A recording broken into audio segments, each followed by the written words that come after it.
the moment my son screamed, "You ruined our lives, get out!" I felt my world shatter. I walked out that night with nothing but tears in my eyes, not knowing that just 1 week later, I'd wake up to 90 missed calls, and the most heartbreaking truth a mother could ever hear. Broken heart. I never thought I'd hear those words from my own son. "You ruined our lives, Mom. Get out," he screamed, his face red with anger, his voice cracking like thunder in our small living room. The air around us froze. My hands trembled as my heart pounded so hard I could hear it echo in my ears. I stood there, speechless, watching the boy I had carried in my arms, fed and prayed for, now glaring at me as if I were his enemy. I didn't argue. I didn't shout. I just looked at him one last time, trying to find the son I once knew behind those angry eyes. But he was gone. So I picked up my bag and left. I walked out into the cold evening, my tears mixing with the rain. A week later, I woke up to the sound of my phone buzzing nonstop. 90 missed calls. 90. All from my son. My hands shook as I stared at the screen. What could have happened? Why was he calling me now after throwing me out? And then the phone rang again. I hesitated before answering. "Mom, please, it's..." The line went silent. Cliffhanger. It all began a few months ago, before things fell apart. Back then, everything seemed fine, or at least I thought it was. I had recently retired after 35 years of working as a schoolteacher. I lived with my son Michael, his wife, and their little daughter Lily. My son had lost his job a year before, and I'd been helping them with bills and groceries. It wasn't easy, but family meant everything to me. Every morning, I would make breakfast for everyone. Pancakes for Lily, toast and eggs for Michael, and tea for myself. I loved hearing Lily's laughter echo through the kitchen. It was my favorite sound in the world. But lately Michael's mood had changed. He barely talked to me. His wife, Emma, often avoided me, whispering things under her breath when she thought I couldn't hear. One afternoon, I was sitting in the living room knitting when I overheard them arguing in the kitchen. "She's the reason we can't move forward," Emma hissed. "Emma, she's my mother." Michael snapped back. "Then tell her to leave. We're drowning here. And she's just sitting there, acting like everything's fine." My heart sank. I wanted to cry, but I stayed quiet. I didn't want to cause more trouble. I thought if I just kept helping, if I stayed kind, they would see my heart and things would get better. The next few weeks were cold and tense. Every word I said felt like walking on broken glass. If I offered advice, Michael would roll his eyes. If I cooked, Emma would complain that I was messing with her kitchen. Then came the night everything exploded. It was raining hard. The thunder roared outside as we sat down for dinner. Lily had just spilled her milk, and Emma yelled at her. I tried to calm her down, saying softly, "She's just a child, dear, let her be." That's when Michael slammed his hand on the table. "Mom, stop. Just stop. You always have something to say about how we raise our daughter." "I didn't mean," I began. But he cut me off. His face twisted with frustration. "You think you know everything. You've ruined our peace, our plans, our lives. Just get out." The words cut through me like a knife. Emma looked away, pretending she didn't hear. Lily began to cry. I stood there frozen, my heart shattering into 1,000 pieces. I could have begged him to calm down. I could have tried to explain.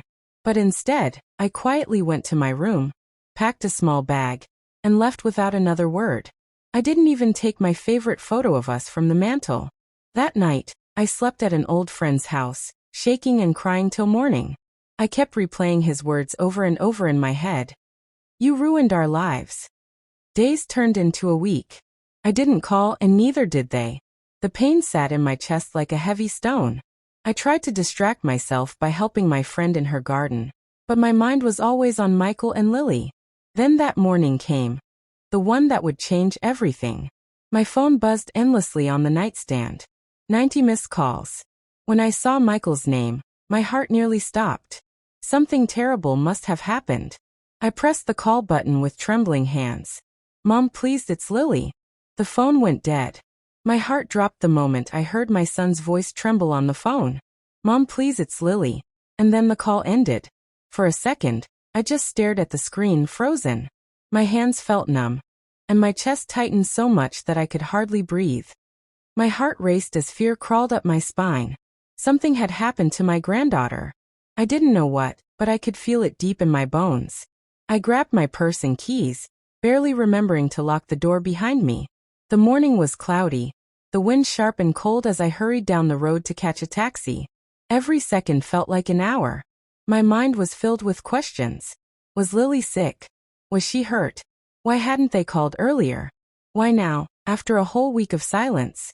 When I finally reached their house, I saw Michael's car parked crookedly in the driveway. The front door was wide open. I ran inside without knocking. "Michael!" I called out. He was sitting on the couch, his hands covering his face. When he looked up, his eyes were swollen from crying. My heart ached at the sight. "Mom!" His voice cracked. I didn't know who else to call. "Where's Lily?" I asked, my voice shaking. "She's at the hospital," he said, barely able to get the words out. "She collapsed this morning. We tried to wake her up, but she wouldn't open her eyes." I felt the floor vanish under my feet. My knees buckled, and I grabbed the wall to keep from falling. What happened?" I whispered. "They said it might be something she ate," he said quietly, "but they're still running tests." Without saying another word, I turned and rushed out the door. My heart was pounding so hard I could barely think straight. The ride to the hospital felt endless, each second filled with the sound of my own heartbeat and the echo of Michael's words. She wouldn't open her eyes. When I got there, I saw Emma pacing in the hallway, her face pale and eyes full of fear. The moment she saw me, tears rolled down her cheeks. "I didn't mean for this to happen," she whispered. "What do you mean?" I asked. She shook her head, covering her face. "It was supposed to be just a normal day. I made her breakfast, the same as always." Then she started saying her tummy hurt. I thought she was just being fussy, but then she fainted. Before I could say anything, Michael came out of the emergency room. His face was pale. "They're keeping her for observation. The doctors said they'll know more soon." I stepped closer and placed my hand on his arm. For the first time in a long time, he didn't pull away. He just looked at me with regret and said softly, "Mom, I'm sorry. I shouldn't have said those things to you." Tears burned in my eyes, but I swallowed hard. This wasn't the time for anger or pain. I just wanted Lily to be okay. Hours passed slowly. The hospital lights buzzed quietly, and I sat beside Michael, holding his hand like I used to when he was a boy. Emma sat across from us, silent, staring at the floor. Finally, a doctor walked in. "She's stable now," he said with a tired smile. "We think it was food poisoning, but she's responding to treatment. She'll wake up soon." I closed my eyes and whispered a thank you to God. Relief flooded through me, but my heart still felt heavy. When we went in to see Lily, she looked so small in that hospital bed, her tiny hand resting on the blanket. I brushed her hair gently from her forehead and kissed her cheek. Michael stood behind me, tears streaming down his face. "I thought I'd lost her," he whispered. I turned to him and said softly, "Sometimes, we don't realize what truly matters until we almost lose it." He nodded, unable to speak. That night, I stayed at the hospital. Michael and Emma went home to rest, but I couldn't leave. I sat by Lily's side, humming the lullaby I used to sing when she was a baby. As I watched her sleep, I thought about everything that had happened. The shouting, the pain, the loneliness. My heart still hurt from my son's words, but seeing him cry today reminded me that he was still my child, no matter how old he got. Around midnight, I stepped out to get some water. The hospital corridor was silent, except for the hum of the machines. I walked toward the vending machine, lost in thought. That's when I saw Michael outside, standing under a streetlight, talking to someone on the phone. His face looked tense. I hid behind the wall, not meaning to eavesdrop but too curious to walk away. "I told you to handle it quietly," he hissed into the phone. "Now she's in the hospital. If Mom finds out..." I froze. What was he talking about? Who was he speaking to? And why was he afraid of me finding out? My heart began to race again. Something wasn't right. I pressed my back against the cold hospital wall, my heart thudding so loud I could barely hear Michael's voice. "I told you to handle it quietly," he said again, his tone sharp and desperate. "Now she's in the hospital. If Mom finds out, we're finished." Finished? What did that mean? My own son was hiding something from me. Something about Lily? My breath caught in my throat as I leaned closer, trying not to make a sound. The person on the other end of the call spoke softly, but I couldn't hear their words. All I could make out was Michael's trembling reply. No, I can't tell her. Not after what I said. Just fix it, please. Then he ended the call, ran his hands through his hair, and let out a shaky sigh. I quickly stepped back into the hallway, pretending to be walking toward the water dispenser as he turned around. When he saw me, he froze. Mom, what are you doing up? I forced a small smile. Just getting some water. You. He hesitated, then shrugged. Just needed some air. I nodded slowly, pretending not to have heard anything. But inside, my stomach twisted. What was he hiding? What could be so serious that he didn't want me to know? That night, I couldn't sleep. I sat by Lily's bed, watching her breathe softly, her tiny chest rising and falling. I thought about all the times I had stood by Michael's side, no matter what. When his father left us, I was the one who worked 2 jobs to feed him. When he failed college, I was the one who believed in him until he found his path again. And now he was keeping secrets from me. As dawn began to light the hospital window, the doctor came in to check on Lily. She's responding well, he said. She might be able to go home tomorrow. Relief washed over me again, but it didn't erase the worry that gnawed at my chest. When Michael and Emma arrived that morning, they both looked exhausted. Emma avoided my eyes completely. She just sat by Lily's bed, brushing her daughter's hair with trembling fingers. Michael tried to act normal. He brought coffee for me and thanked the nurses, but every time our eyes met, I saw guilt flicker in his face. Around noon, I stepped outside to call my friend Mrs. Jenkins, who had been letting me stay at her house. I told her Lily was better, but I didn't mention my suspicions about Michael. I wasn't ready to say it out loud. Not yet. When I returned to the room, I noticed Emma wasn't there. Michael said she went home to rest, but his voice sounded off. Too quick, too nervous. Later that day, when the doctor came back with Lily's test results, he spoke gently but firmly. The results confirm it was food poisoning, he said, but it wasn't from anything typical. It looks like she consumed something with cleaning chemicals mixed in. My head snapped up. What? He nodded solemnly. A small amount, but enough to make her sick. Michael's face turned pale.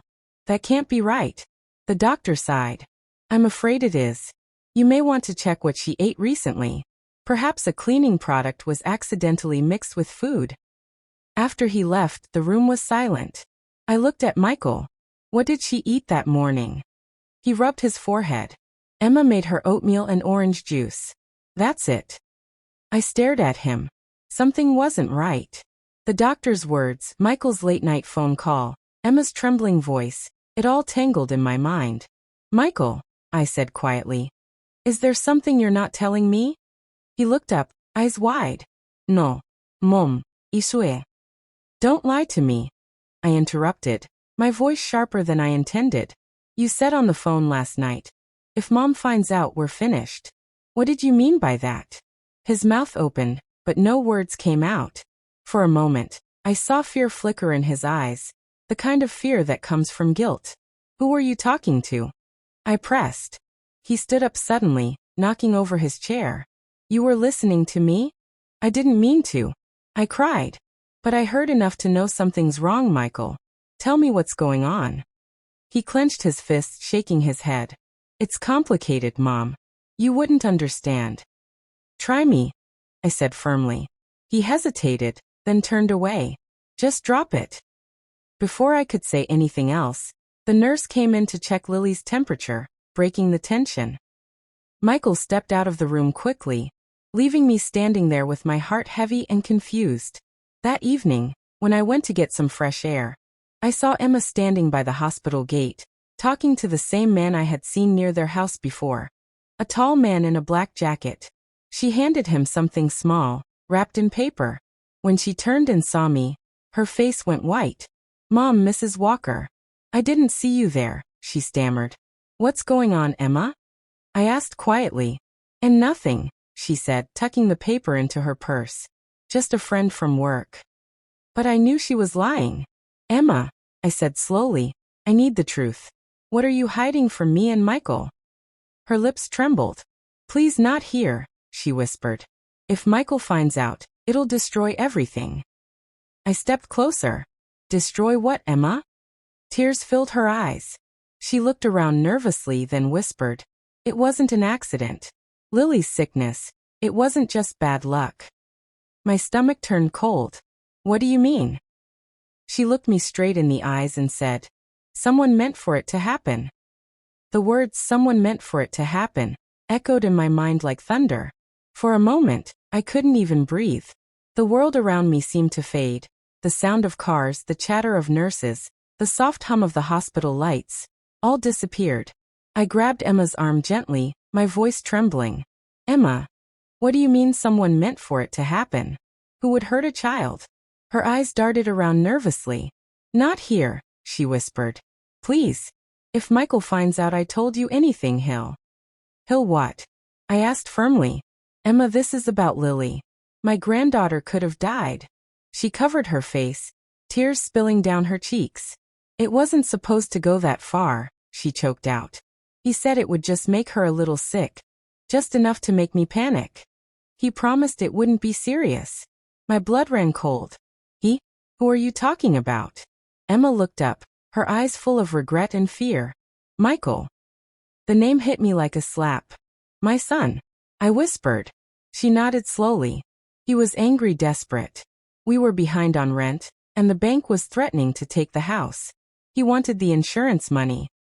Insurance. I repeated, my voice barely audible. Emma nodded again. He took out a small child insurance policy when Lily was born. I didn't even know about it until a few months ago. But when the bills kept piling up, he started saying crazy things. He said we could fake an accident, something small, just to claim the money. I told him no, but he said it was harmless, that she'd only get a stomach ache. I felt my knees go weak. Dear Lord. Emma wiped her tears. He mixed the cleaner into her orange juice himself. I didn't know until after it happened. When Lily collapsed, I panicked. I wanted to call the police, but he begged me not to. He said he'd fix it, that no one had to know. But when she didn't wake up, he broke down. That's when he called you. I couldn't move. I just stood there, my body trembling from head to toe. My son, my sweet boy, had done this? To his own daughter? Emma, I whispered. Why are you telling me this now? She looked down, guilt clouding her face. Because I can't live with it anymore. I thought maybe if she got better, it would be over. But now every time I see her, I see what we almost lost. My heart felt like it was breaking in two. I wanted to scream, to cry, to run away. But instead I said softly, we need to tell the police. Emma's eyes widened. No. Please, if he goes to jail, we'll lose everything. Emma, I said firmly. You already almost did lose everything. You nearly lost your child. Before she could answer, I heard a voice behind me, deep, sharp, and angry. What are you two talking about? It was Michael.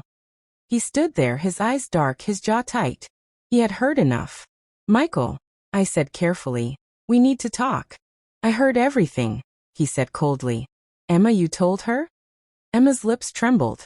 I had to. I can't live like this anymore. He laughed bitterly, running his hand through his hair. You had to? You just destroyed us, Emma. Do you think Mom's going to protect us now? I stepped forward, my voice trembling with pain and anger. Michael, how could you? That's your daughter. My granddaughter. He looked at me, his eyes filled with something I couldn't quite read. Part guilt, part fury. You don't understand. You left me with nothing, Mom. You walked out when I needed you the most. I walked out because you told me to. I shouted, my voice echoing through the parking lot. You said I ruined your life. He pointed a shaking finger at me. You did. You always treated me like a child, like I couldn't handle anything on my own. I lost my job, my pride, everything. You kept paying our bills like we were charity cases. Tears streamed down my face. That wasn't charity, Michael, that was love. For a moment, silence hung heavy between us. Then he looked away, breathing hard, his voice cracking. I just wanted a way out, Mom. I didn't mean to hurt her. I swear I didn't. Emma sobbed quietly beside me. It's too late for that, she whispered. I looked at them both. Two broken people trapped in their own mistakes. Part of me wanted to hold him, to tell him it would be okay. But another part of me knew this had gone too far. Michael, I said softly, you need to turn yourself in. Tell the police the truth before it's too late. He shook his head. I can't. They'll take Lily away. They'll take everything. He turned to run toward the parking lot, but I grabbed his arm. Michael, please don't make this worse. He pulled away, his eyes wild with panic. You've already done enough. Then he got into his car, slammed the door, and sped off into the night. Emma fell to her knees, sobbing uncontrollably. I stood frozen, watching the red taillights disappear down the street, my heart shattering into 1,000 pieces. At that moment, I didn't know what hurt more. The fear of what my son might do next, or the realization that the little boy I once knew was gone forever. The red glow from Michael's car lights faded into the distance, until it was swallowed by the night. I stood there, frozen, my breath shaking as if the air itself had turned to ice. Emma's sobs echoed softly beside me, but I couldn't move, couldn't speak. The truth hung heavy in my chest. My son had poisoned his own daughter. How did we get here? How did the little boy who once brought me wildflowers and hugged me after every school play grow into a man capable of this? I finally took Emma by the arm and helped her up. Her face was streaked with tears. We can't just stand here, I said quietly. We have to do something. She nodded weakly, her voice barely a whisper. What if he hurts himself? I swallowed hard. The thought tore through me. Michael was lost, trapped between guilt and fear. I didn't know if he was capable of harming himself, but I did know one thing. I had to find him before the police did. We rushed back into the hospital to check on Lily. She was still asleep, her tiny chest rising and falling peacefully. The sight of her calm face gave me the strength I needed. I kissed her forehead gently. Grandma will fix this, my angel, I whispered. Emma stayed with her while I went to the nurse's desk. I need to use your phone, I said urgently. I have to report something serious. The nurse handed me the phone, and I called the police. My voice trembled as I explained everything. The poisoning, the argument, Michael running away. I didn't hide anything. I knew it was the right thing to do, even if it broke my heart. They promised to send officers immediately to look for him. When I returned to Lily's room, Emma looked up at me, her eyes wide. Did you call them? I nodded. It's the only way. He needs help, real help. She didn't argue. She just buried her face in her hands, whispering. I should have stopped him. I should have told someone sooner. I sat beside her and took her hand. We can't change what's been done, but we can make sure it never happens again. Hours passed slowly. The night outside grew darker, the hospital corridors quieter. Every few minutes, I checked my phone, praying for news. Around 2 a.m., my phone finally buzzed. Mrs. Walker? A deep voice said on the other end. This is Officer Daniels. We found your son. My heart jumped. Is he okay? He's alive, the officer said, pausing for a moment. But there was an accident. His car went off the road near the old bridge. He's been taken to St. Mary's Hospital, a few miles from you. I covered my mouth, my knees weakening. Oh dear Lord. Would you like us to send someone to pick you up? No, I whispered, tears spilling down my cheeks. I'll come myself. Emma wanted to come too, but I told her to stay with Lily. If she wakes up, I said softly, she'll need her mother. When I reached St. Mary's, the smell of antiseptic hit me immediately, sharp and cold. The nurse at the front desk led me to Michael's room. He was lying in the hospital bed, pale and weak, his head wrapped in a bandage. His right arm was in a cast. When he opened his eyes and saw me, tears welled up instantly. Mom, his voice cracked. I walked to his bedside, my heart breaking at the sight. Oh, Michael, I whispered. Why did you do this to us? He tried to sit up, but I placed my hand gently on his shoulder. Don't move, I said softly. Tears rolled down his cheeks. I didn't mean to hurt her, Mom. I swear I didn't. I was drowning. I couldn't find a way out. I held his hand. And you thought hurting your daughter was the answer? He sobbed quietly, shaking his head. I was scared. I thought if I got the money, I could fix everything. Pay the debts, keep the house, make things right. But I made everything worse. I looked at him for a long moment. My heart was torn between anger and sorrow. You've broken something, Michael, I said softly. Something that love alone can't fix. He closed his eyes, crying harder. Are you going to tell the police everything? I hesitated, the weight of the decision pressing on me like a mountain. I already did, I whispered. Because I love you too much to let you destroy yourself completely. He turned his face away, tears soaking the pillow. I deserve it, he said. Whatever happens next, I deserve it. I reached out and brushed his hair gently like I used to when he was a child. You'll always be my son, Michael. But you have to take responsibility for what you've done. As we sat in silence, a police officer entered the room. Mrs. Walker, he said gently, we'll need to speak with your son when the doctor clears him. I nodded, unable to find my voice. The officer gave me a sympathetic look before stepping back out. Michael looked up at me, his voice shaking. Mom, will you ever forgive me? I took a deep breath. Forgiveness isn't easy, Michael. But it's possible. If you truly change. He nodded slowly, his eyes full of regret. I want to make things right. As I looked at him lying there, broken and defeated, I realized that love doesn't always mean protection. Sometimes it means letting go and allowing someone to face the consequences of their choices. When I left the hospital, the morning sun was rising, painting the sky in shades of gold and pink. I stood outside, breathing in the cool air, my heart heavy but calm. I had lost my son in one way, but maybe, just maybe, there was still a chance for him to find his way back. Not to who he was, but to who he could still become. When I returned to Lily's room, she was awake. Her little eyes lit up when she saw me. Grandma, she whispered weakly, I had a bad dream. I smiled through tears and took her hand. It's over now, sweetheart. Grandma's here.